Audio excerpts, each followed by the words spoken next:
Hello, hello! Hi, we haven't done one of these in a while. I am your host, Darkness the Curse, and welcome to another episode of Prehistory in the Dark. Before we begin,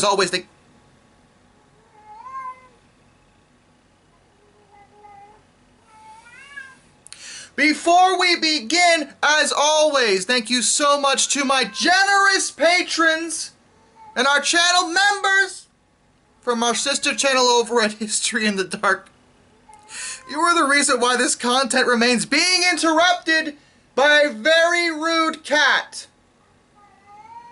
In theory, I should retake this part, but I think you'll find it funnier if I don't.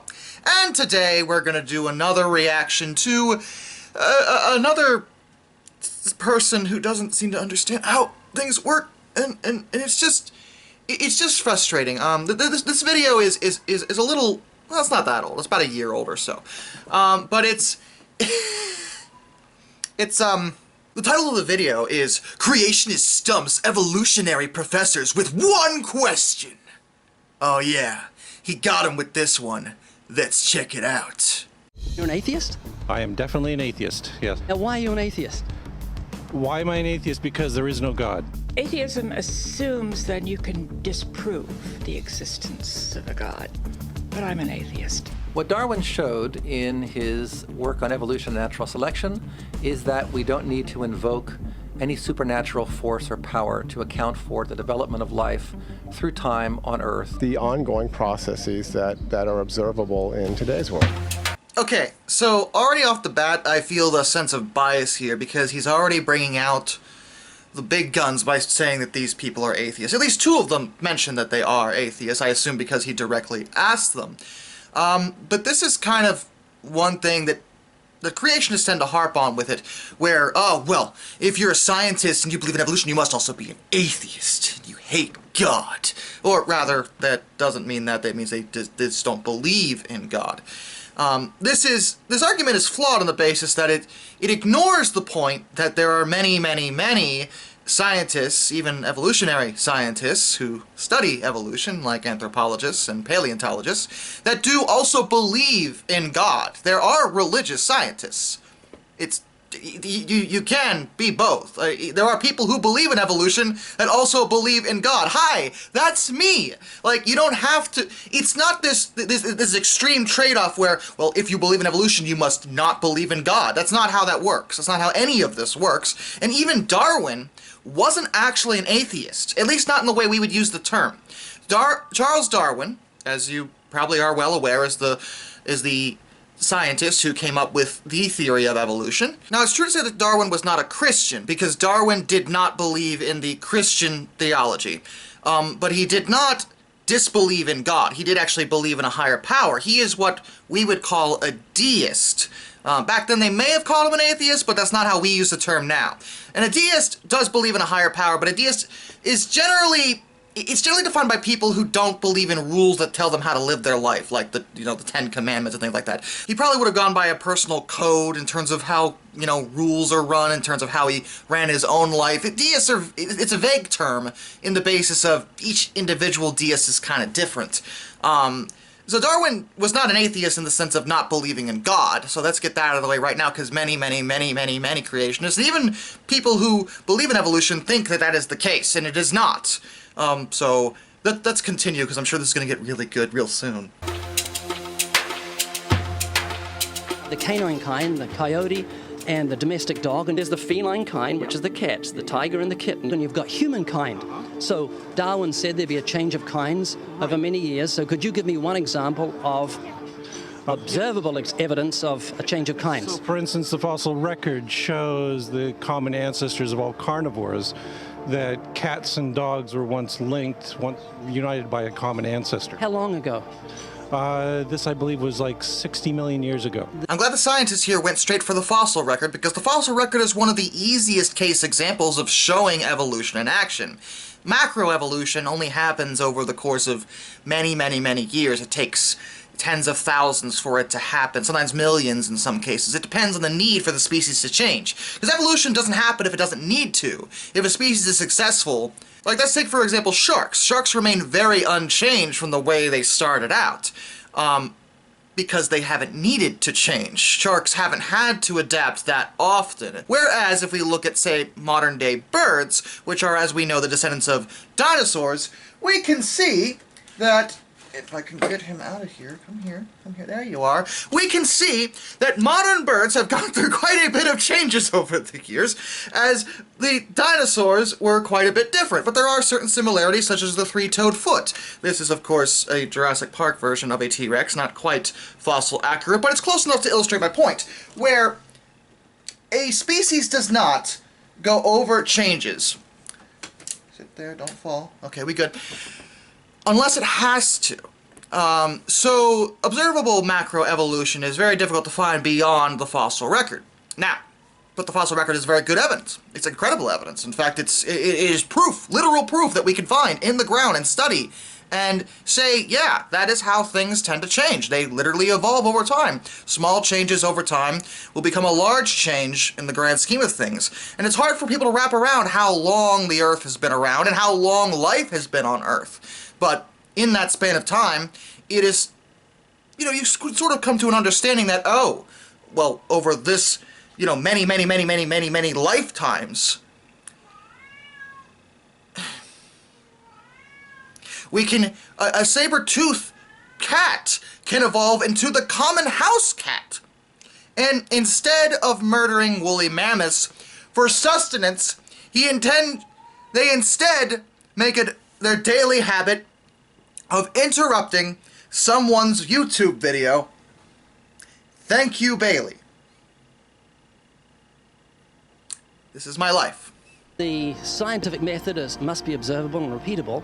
So could you give me one piece of observable evidence for Darwinian evolution? Okay, I would point to, as one great example is look at the genetics of the stickleback. What's that? So stickleback fish are a very interesting collection of species that were recently isolated after the end of the Ice Age. What did they become? They're various species of sticklebacks. They stayed as fish. Well, of course, human beings are still fish. Human beings are fish? Why, yes, of course they are. Now, I and most of you are probably acutely aware that this remark from the scientist has gone completely over the interviewer's head. He thinks what he said is ridiculous. We're fish, we're not fish. First of all, the term fish is obnoxiously vague. There are so many things that we call a fish. Like a shark could be called a fish. And there's a lot of... There's a wide variation between a shark and, say, salmon, for example. Now, you might say, but humans clearly aren't fish. Yes, but if you trace our lineage back, everything came from the water. Life started in the oceans. So, we have a common ancestor in fish, which is what this scientist is simply saying, that if you want to get technical, we would fall under the category of fish, because most things did, unless you're talking about microorganisms that never evolved. Well, sorry, I shouldn't say that. They evolved. They evolved very rapidly, actually, because they're only one cell. But I mean, that never became complex organisms, is what I'm trying to say. The vast majority of complex organisms would trace their lineage back to a kind of fish at some point. Except perhaps I think insects and arachnids. I actually have to look that up to be sure, because those diverged very, very early, in evolutionarily speaking. Scorpions were one of the first things to evolve, and scorpions remain very unchanged, except getting smaller for life on land. Could you give me an example of Darwinian evolution, not adaptation or speciation, but a change of kinds? These are changes of kinds. They're still fish. They're distinctly different fish. Here's something that I need to make very clear. Just because you don't understand something doesn't make it true. Okay? It is clear to me that the interviewer doesn't get what the scientist is trying to say here. He doesn't get that, oh, well, they're fish still, so they're not any different. No, they're quite a bit different, is the point. Just because they're still fish, technically, I mean, they still change. We can still observe that change and know this could be a very complex change. Like, just because you don't get it doesn't mean you're right. We have thousands of examples. Can you give me one? I can give you thousands. Just one. For instance, I would say look at Lenski's experiments with bacteria then. So what do the bacteria become? The bacteria are still bacteria, of course. That's not Darwinian evolution. That's not a change of kinds, is it? It is a change. It is a change in the genetic makeup of the bacteria, which They're is still bacteria. So what do the bacteria become? A new kind of bacterium. So it's still bacteria. There's no change of kinds. For the love of all that is holy. Yes, they're still bacteria, but that's a really vague term again. Like, okay, let's play this freaking game. All right, so we have dinosaurs again. Let me bring old Rexy back over here. Okay, all right. So over time, dinosaurs evolved into what we would call birds. You could still call a bird a dinosaur, and it wouldn't be wrong to say that.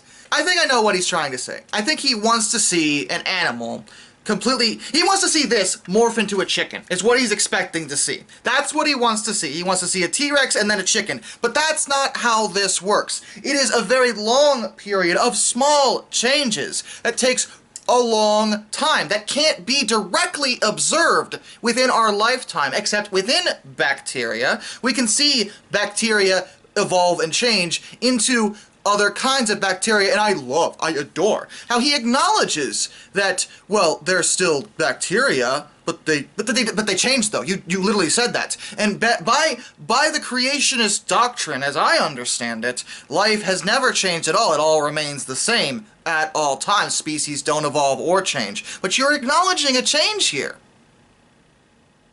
So, you know?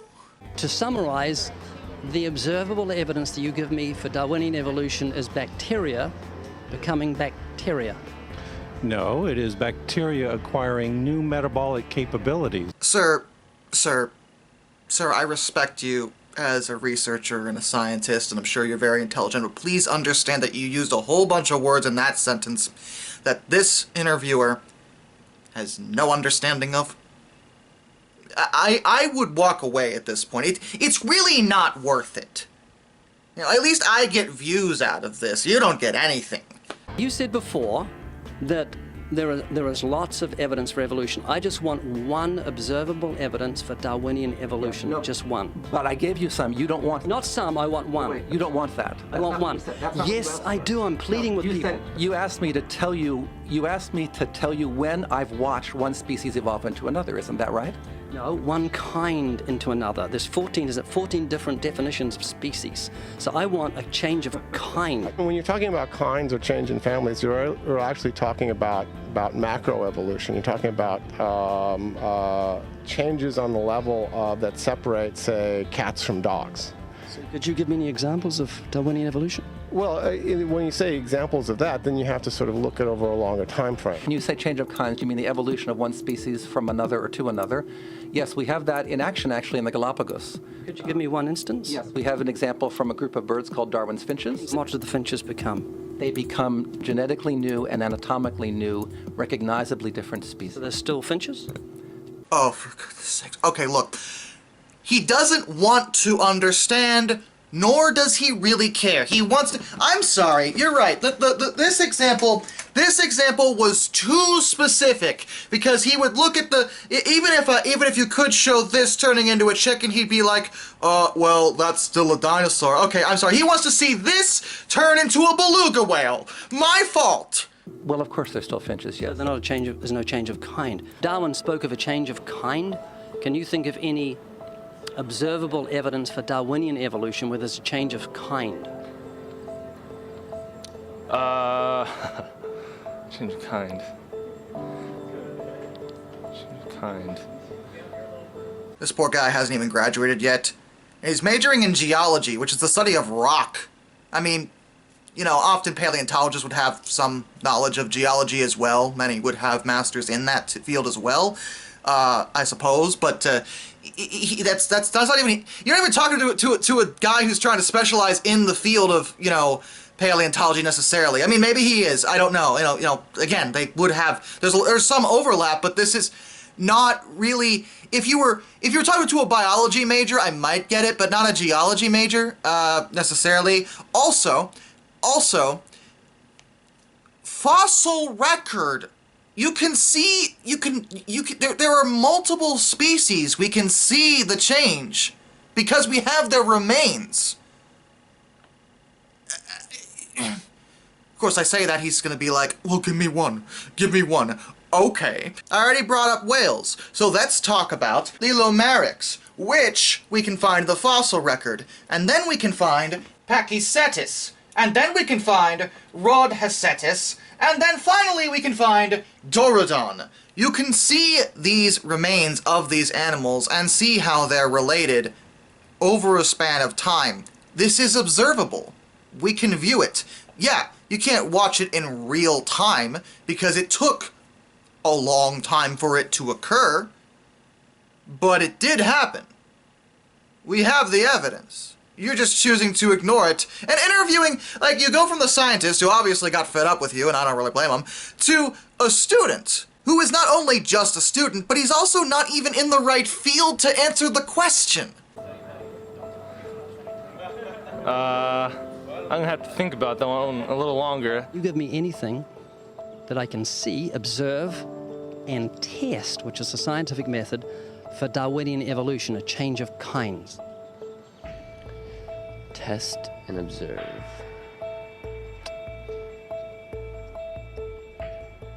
Could you give me observable evidence, which is the scientific method for Darwinian evolution, a change of kinds?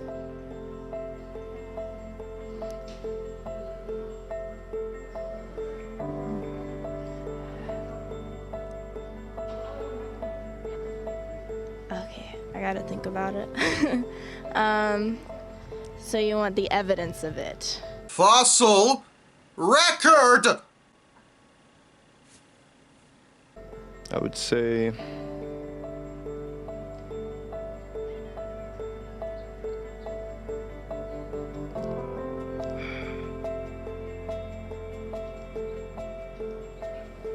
I cannot, I think.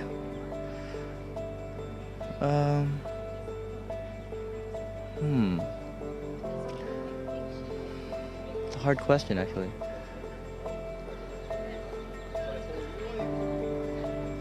Mitochondrial DNA.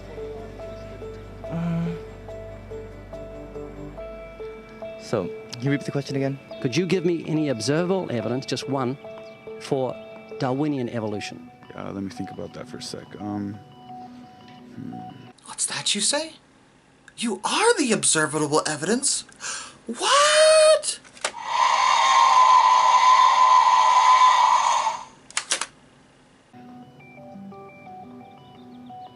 Observable evidence, something where we don't have to exercise faith. Something that can be observed, like the scientific process, observable. That's a good question. That one I'm not quite sure. So you can't think of any observable evidence for evolution? No. Honestly, the students' reactions are kind of destroying me inside because this is such an easy question to answer, especially how he's phrasing it towards the end, because all they have to say is fossil record and the conversation's over. Although I'm sure he'll come up with some excuse for that. Though, in their defense, he could just be choosing the worst, most inconvenient reactions he got to make his point look that much better. Like, in my head, maybe he did interview some biology majors and they immediately answered him, like, with no hesitation, and he just cut those out. Like, I don't know that for a fact. That is hearsay. There's no proof of that. But he could have. You know, especially since this question does have an answer. How do you know it's true?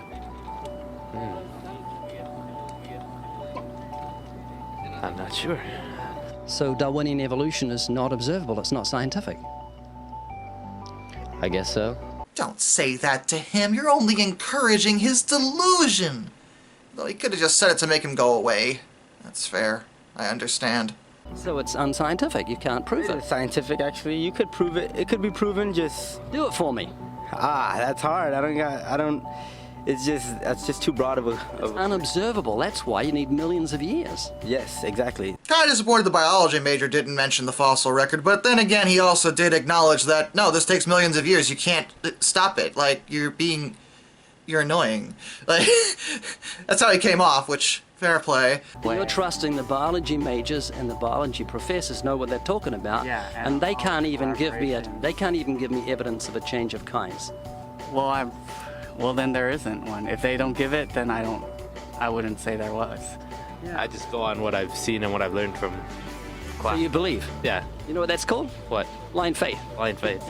Okay, the rest of the video is just ads pretty much from there, advertising the full version, which I guess there's a full version, which horrifies me. In that full version, do you talk to someone who isn't a student? Because the scientists were trying to explain it to you, but frankly they were getting fed up, and I don't blame them. This line of questioning is super irritating because they get this kind of stuff all the time, and every time the reaction is the same. They tell them the truth, they tell them what they've researched, they tell them what they've studied, they tell them the evidence, and they're like, that's not real evidence. That's not real evidence. Give me a change of kind. Okay, here's the fossil record. Well, is that testable?